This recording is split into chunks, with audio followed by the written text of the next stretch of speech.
The Dow having its worst day since May 29th. Right now, we are down by 516 points, almost a 2% decline.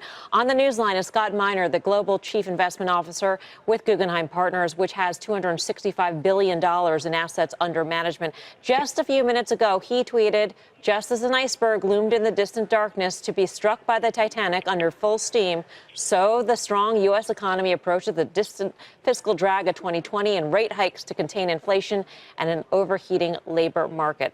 Long tweet, but wow, what a dramatic one. Scott, thanks so much for joining us. I'm glad they're giving me more words these days, Melissa. I know. So are you saying in part that Jay Powell could spell the end to this rally? Oh, absolutely. I think that history shows us that bull markets and economic expansions don't die of old age. They get shot in the head by the central bank. And, Governor Powell, Chairman Powell, and all the key players have indicated that they are determined to keep raising rates and are showing no sign of a pause. What kind of sell-off will we be looking at then, in your view, Scott? I mean, if you're comparing anything to the Titanic, it can't be good. But you're actually making the comparison back to 1987. Is it really that bad? Because Jim Cramer was just here highlighting some key differences between now and 1987. One being that here the economy is much stronger than it was back then. Well, yeah, I don't want to take anything away from Jim. He's obviously very insightful. But and I don't think today's sell-off is the harbinger of a crash. This is a standard seasonal sell-off we're going through. The old adage of sell in May, go away, come again at Labor Day, actually statistically holds up to be come back at the first game of the World Series. So, the oversold readings in the market, I think, are telling us that, we'll see a bottom sometime before the end of the month. But ultimately, this expansion will end, and it's going to end because monetary policy is going to get too tight. At the same time, that fiscal policy is going to turn into fiscal drag in 2020. And when we get there, Melissa, our work is showing us that the stock market will probably pull back 40% from the highs. And that we'll probably see credit spreads widen dramatically. Corporate America is over-levered.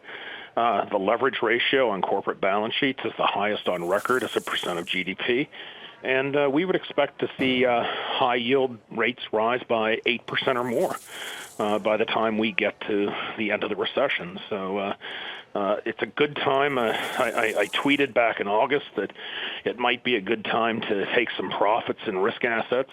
I think it's too soon to call the end of the bull market, but over the course of the next 6 to 12 months, I think people should probably take their profits and bunker down for the next recession. But you certainly do, whether you're calling the end of the bull market or not, Scott, you certainly are forecasting a rather dire set of circumstances come a year from now and into 2020. So I guess boiling it down, you think that the likelihood of the Fed overshooting by raising interest rates will be the bullet to the head of the market, number one. Number two, will overcome the effects of the stimulus and the ongoing stimulus of the tax cuts? Well, it's interesting. I think people get confused sometimes with how fiscal policy works. The stimulus of the tax cut is passing through the economic data this year and probably will continue to move into next year. But actually in 2020, the fiscal drag from the waning tax cuts will actually pull down on the economy. We see fiscal drag in 2020 of maybe 0.5% to 1%. And then there's the looming risk here of a trade war. If we get into a full-scale trade war with China, we think next year that could subtract at 1% or more from GDP. I absolutely see we that. Are running into headwinds. I absolutely see that. But why does the fiscal stimulus wane in 2020 if the tax rates continue to stay where they are, stay low? Won't you continue to have more money piling into corporate coffers than otherwise would have been the case and more money in the pockets of American workers? Well, two things. One is remember that economic growth is a rate of change. And so the big change was the reduction in taxes this year. And that added a lot to growth. Gotcha. That rate of change is going to fade next year and the year after.